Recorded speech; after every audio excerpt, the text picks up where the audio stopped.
لامیا نے خوشی کا اظہار کیا اور پھر لامیا نے کھانے کا بل ادا کیا۔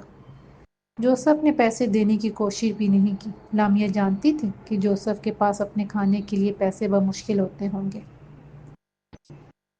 لامیا بچوں کے ہمراہ گھر پہنچی تو سکینہ کی نظروں میں احتجاج دیکھ کر اسے ذہنی اذیت ہونے لگی۔ اس نے سکینہ کو بچوں کو نہلا کر سلانے کے لیے کہا اور خود صوفے پر آنکھیں بند کیے سوچنے لگی۔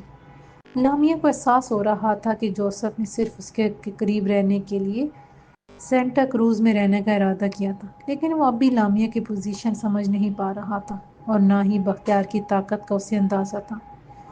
لامیا نے سوچا وہ جوزف کو صاف صاف بتا دے کہ وہ اس سے کوئی ایسی امید نہ لگائے، لیکن پھر لامیا اپنی سوچ پر خود ہی پریشان ہو گئی کہ وہ ایسا کیوں سوچ رہی تھی۔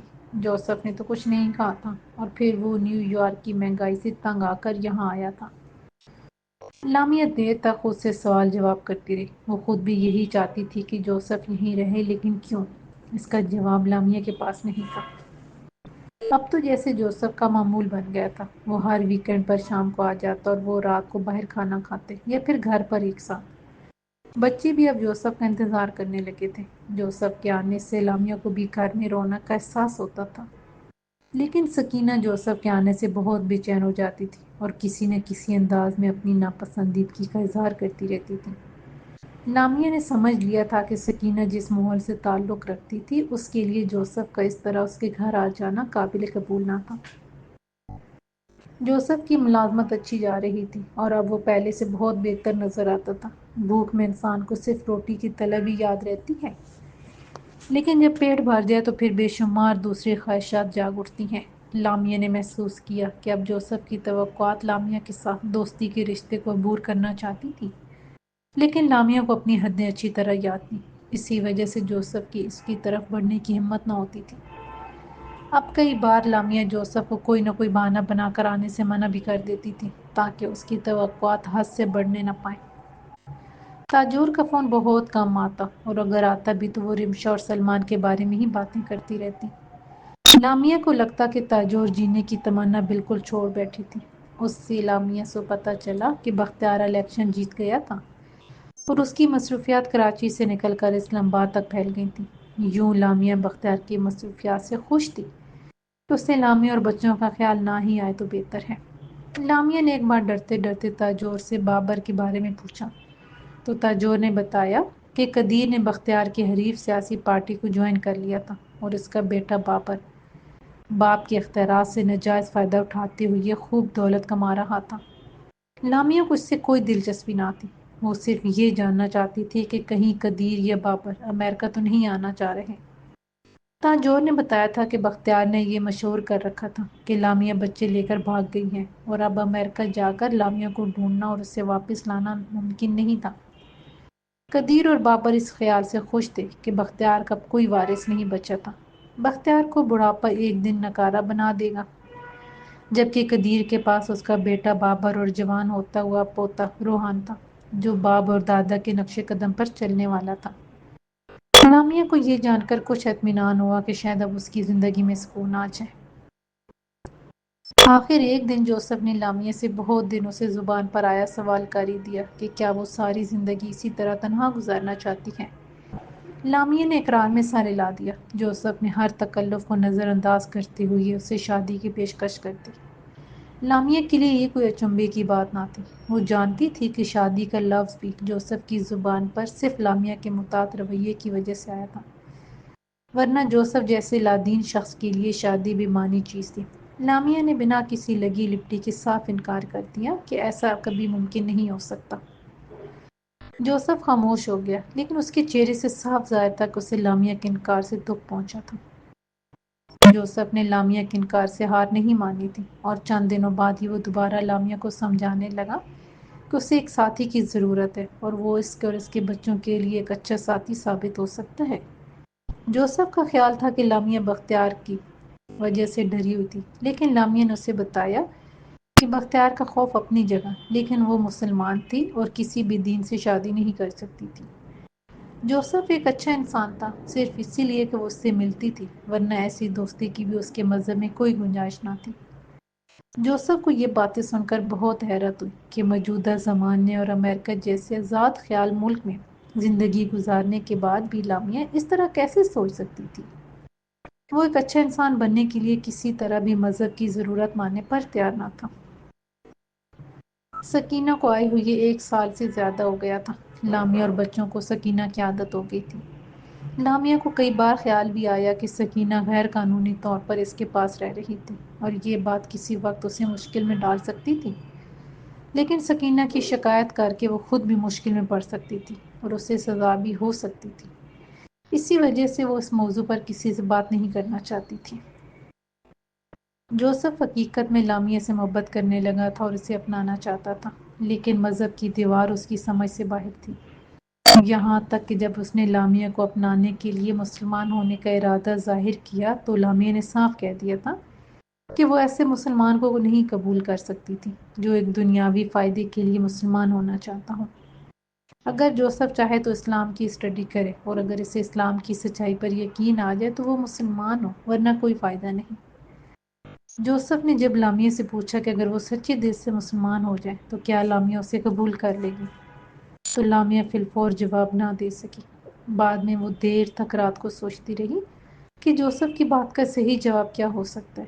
کیا وہ عالمگیر کی جگہ کسی اور کو دے سکے گی، یا پھر عالمگیر کی یاد اور اس کے 2 بچوں کے ساتھ کوئی شخص اس کی وفا پر یقین کر سکے گا؟ کیا وہ خود کسی اور سے عالمگیر کو بھول کر محبت کر سکے گی؟ لامیا ساری رات انہیں خیالات کے تانے بانوں میں الجھی رہی، لیکن دل کو کوئی جواب مطمئن نہ کر سکا۔ 2 ہفتے گزر گئے تھے اور جوسف کا فون آیا تھا اور نہ ہی وہ خود آیا تھا۔ لامیا خود سے فون کر کے اس کی ہمت بڑھانا نہیں چاہتی تھی، لیکن اندر ہی اندر اس کی کمی محسوس کر رہی تھی۔ بچے بھی کئی بار جوسف کے بارے میں پوچھ چکے تھے اور سکینہ کی نظروں میں بھی جوسف کے لیے سوال تھا، لیکن خود لامیا کے پاس کوئی جواب نہ تھا۔ 2 ہفتے گزرنے کے بعد لامیا سے نہ رہا گیا کہ کہیں جوسف کسی مصیبت میں نہ ہو، اور اس کا اس طرح خاموش رہنا دوستی اور انسانیت کی منافی تھا۔ لامیا تنہا ہی سہی سپیر کو جوسف کی رہائش گاہ پر جا پہنچی۔ لامیا کو حیرت ہوئی کہ وہاں کوئی اور رہ رہا تھا، اور نئے مکین نے بتایا کہ 1 ہفتہ ہوا اس نے یہ گھر کرائے پر لیا تھا اور پچھلے مکین کے بارے میں وہ کچھ نہیں جانتا۔ لامیا کو دکھ ہوا، اس کی وجہ سے جوسف دل برداشتہ ہو کر چلا گیا تھا اور اچھی بھلی نوکری بھی چھوڑ دی تھی۔ لامیا مایوس اور ضمیر پر بوجھ لیے گھر واپس آ کے لامیا نے کسی کو جوسف کے بارے میں کچھ نہیں بتایا تھا کہ خود ہی سب اسے بھول جائیں گے۔ لامیا نے خود کو ایک بار پھر سے اپنی پینٹنگز میں غرق کر لیا تھا، لیکن دل میں چپکے چپکے جوسف کی یاد چلی آتی تو وہ اداس ہو جاتی کہ شاید جوسف زندگی کا ایک بااعتماد ساتھی ثابت ہوتا۔ یوں وہ خود کو تنہا اور بختیار کے رحم و کرم پر محسوس کرتی تھی۔ سکینہ بھی اب پہلی کی طرح نارمل تھی، اور جو اضطراب کی کیفیت اس پر جوسف کو دیکھ کر طاری ہوا کرتی تھی اب نہیں رہی تھی۔ اگر کوئی ہلچل باقی بچی تھی تو وہ لامیا کے دل میں تھی، جس کا اظہار وہ کسی سے نہیں کر سکتی تھی۔ لامیا کو احساس تھا کہ وہ جوسف سے محبت کرنے لگی تھی۔ شروع میں اسے ایسا کرنا عالمگیر سے بے وفائی لگا تھا، لیکن پھر اس کی پرورش اور حقیقت پسند فطرت نے اسے سمجھا دیا تھا کہ دوسری شادی کرنا اس کا حق تھا، اور یہ عالمگیر سے بے وفائی نہ ہوتی، لیکن اب ان باتوں کا کوئی فائدہ نہ تھا۔ اگر کوئی افسوس تھا تو صرف اتنا کہ اس کی وجہ سے جوسف جانے کہاں در بدر ہو رہا ہوگا۔ لامیا کو اس بات کا یقین تھا کہ جوسف زیادہ دنوں تک اس کی محبت کا بوجھ نہیں اٹھائے گا اور جلد ہی اسے بھول کر اپنی پرانی دنیا میں مگن ہو جائے گا۔ یہ سوچ لامیا کو وقتی سکون عطا کرتی تھی۔ پھر جوسف کو کھونے کا دکھ بھی ہوتا۔ رمشا بہت ذہین تھی اور کلاس میں بہت شرارتی ہونے کے باوجود سب ٹیچروں کی آنکھ کا تارا تھی، جبکہ سلمان خاموش رہنا ہی پسند کرتا تھا۔ رمشا نے تیراکی اور گھوڑ سواری بھی سیکھ لی تھی، لیکن سلمان مجبوراً ہی دونوں کام کرتا۔ سیکھنے کو تو وہ بھی سیکھ رہا تھا، لیکن اس کی اصل دلچسپی ڈرائنگ بنانے میں تھی۔ لامیا نے سلمان کو خوش کرنے کے لیے اسے بچوں کے ایک آرٹس کلب کا ممبر بنا دیا تھا، اور اس کے بدلے میں ہی سلمان نے گھڑ سواری اور تیراکی کی کلاسیں جوائن کی تھیں۔ لامیا ایک بار پھر سے اپنی تنہا زندگی سے سمجھوتا کرنے میں کامیاب ہو گئی تھی اور دن معمول کی طرح گزر رہے تھے۔ ایک دن جب لامیا بچوں کو اسکول چھوڑ کر آئی تو جوسف دروازے پر کھڑا تھا۔ لامیا کا منہ حیرت سے کھلے کا کھلا رہ گیا۔ سامنے کھڑا جوسف پرانے جوسف سے بالکل مختلف تھا۔ صاف ستھرے کپڑے، صفائی سے کٹے ہوئے بال اور سر پر ٹوپی۔ جوسف، یہ تم ہی ہو؟ لامیا کے منہ سے بے اختیار نکلا۔ جوسف نے مسکرا کر کہا، نہیں، تمہارے سامنے جو کھڑا ہے وہ جوسف نہیں، یوسف ہے، اور جوسف مر چکا ہے۔ لامیا نے خوشی اور حیرت سے دروازہ کھولا اور یوسف کو اندر آنے کو کہا۔ لامیا یوسف کو دیکھ کر بہت خوش تھی اور جو وہ سوچ رہی تھی اس کی تصدیق چاہتی تھی۔ یوسف سمجھ گیا تھا، اس لیے بولا، لامیا، میں نے تمہیں بحث میں ہرانے کے لیے اسلام کو اسٹڈی کرنا شروع کیا، لیکن پھر جانے کیا ہوا، میں بیان نہیں کر سکتا، میں اسلام میں کھو سا گیا۔ یوسف خاموش ہو گیا۔ شاید وہ اس کیفیت کو یاد کر رہا تھا جب اس پر اسلام کی حقیقت آشکار ہوئی تھی۔ سکینہ نے کافی لا کر سامنے رکھ دی تھی اور ابھی تک حیرت سے یوسف کو دیکھ رہی تھی۔ لامیا نے یوسف کو کافی کا مگ دیا۔ وہ جیسے چونک گیا اور شکریہ کہہ کر اپنی کہانی سنانے لگا۔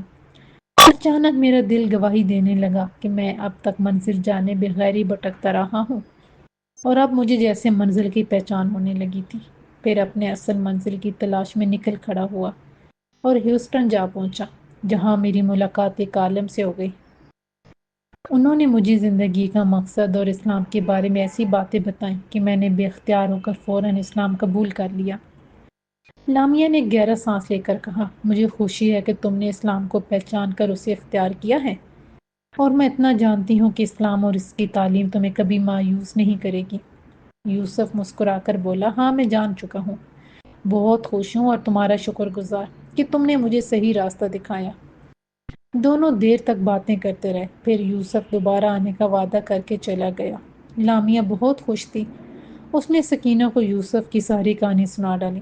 سکینہ نے پہلی بار مسکرا کر یوسف کو قبول کرنے کا اشارہ کیا، لیکن پھر جلدی لامیا کو کندھے سے پکڑ کر سنجیدہ ہو گئی اور اسے سمجھانے لگی کہ وہ یوسف سے زیادہ ملے اور نہ اسے گھر آنے دے۔ لامیا نے سکینہ کی بات سنی انسنی کر دی اور اپنے کام میں مصروف ہو گئی۔ لامیا نے خوش ہو کر بچوں کو بھی یوسف کے بارے میں بتایا تو رمشا فوراً ہی یوسف سے ملنے کے لیے بے چین ہو گئی۔ سلمان بھی خوش تھا۔ یوسف کی آمد سے جیسے سارا گھر رانا جاگ اٹھا تھا۔ یوسف اب پھر گھر آنے لگا تھا۔ لامیا ابھی سوچ رہی تھی کہ کیا اب بھی یوسف اسے اپنانا چاہتا ہے یا اس کا ارادہ بدل چکا ہے، کہ یوسف نے لامیا سے اچانک پوچھ لیا کہ کیا اب بھی لامیا کو اسے اپنانے میں کوئی اعتراض ہے۔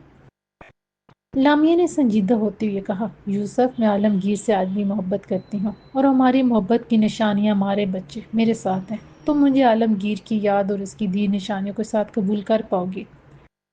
یوسف سنجیدہ ہو گیا، پھر بولا، لامیا، میں وعدہ کرتا ہوں کہ تمہیں کبھی عالمگیر کو بھولنے یا اس کا ذکر کرنے سے منع نہیں کروں گا، لیکن اتنی تمنا ضرور کروں گا کہ عالمگیر کے ساتھ ساتھ تمہارے دل میں مجھے بھی تھوڑی سی جگہ مل جائے۔ اور رہی بچوں کی بات، تو وہ معصوم صرف محبت کی بھوکے ہیں، اور یہ بھوک یوسف مٹانے کی ضرور کوشش کرے گا۔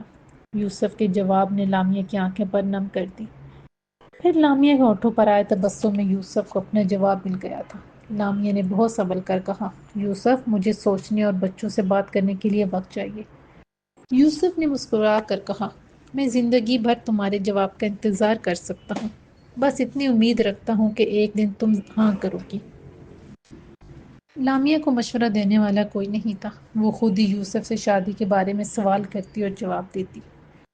کبھی اپنے جوابوں سے مطمئن ہو جاتی تو کبھی دل برداشتہ ہو جاتی۔ سکینہ سے پوچھنا بیکار تھا کہ اس کا جواب انکاری ہو سکتا تھا۔ سکینہ کی دنیا میں عورت کی زندگی ایک شوہر کے ساتھ ہی ممکن تھی۔ شوہر نہ رہے تو عورت کی کوئی زندگی نہیں، اور عورت کے لیے دوسری شادی کا تصور ہی گناہ تھا۔ ایسی سوچ کے ساتھ سکینہ کا جواب لامیا جانتی تھی۔ لامیا کو یہ بھی احساس تھا کہ تنہا زندگی کاٹنا بہت مشکل ہوگا۔ پھر وہ یہ سوچتی کہ شاید یوسف کے ساتھ ہونے کی وجہ سے اسے بختیار کا خوف نہ رہے اور وہ اطمینان سے اپنے بچوں کی پرورش کر سکے۔ اسی شیش و پانچ میں ایک ہفتے سے زیادہ گزر گیا تھا۔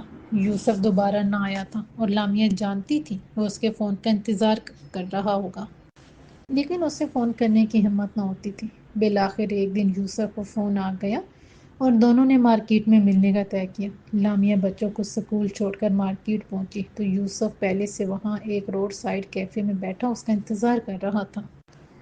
سوال دہرانے کی یوسف کو ضرورت نہ تھی، اور شاید اس نے لامیا کے ہونٹوں پر رکھا ہوا جواب بھی پڑھ لیا تھا۔